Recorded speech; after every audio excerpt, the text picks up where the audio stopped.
Largaron. Asume el comando del lote número 1, victoriano de Tomás Piña, destaca el número 4, comandante, ganando como fuera el número 5, Lucky Encantador, de tiene ubicación el número 3, Gaucho, material número 6.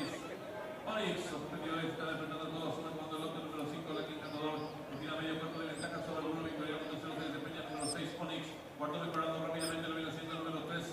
Gaucho, la quinta ubicación del 4, comandante, se marcha el número 2, Garoto, Boilo, competidor en los últimos 600 metros, va a la delantera del número 3, Gaucho, pequeña ventaja sobre el 5, Garoto, el número 6, y está en la recta final, último 400 metros finales, el número 3, Gaucho, pequeña ventaja sobre el número 6, Onyx, que mejor por fuera, tercero se desempeña por el número 1, victoriano, después de los últimos 300 metros finales, por el centro de la pista, el número 6, Onyx, que tira por pequeña ventaja sobre el número 3, Gaucho, tercero se desempeña por el número 1, victoriano, después de los últimos 200 metros finales, el número 6, Onyx, rápida por pequeña ventaja ahora sobre el número 1,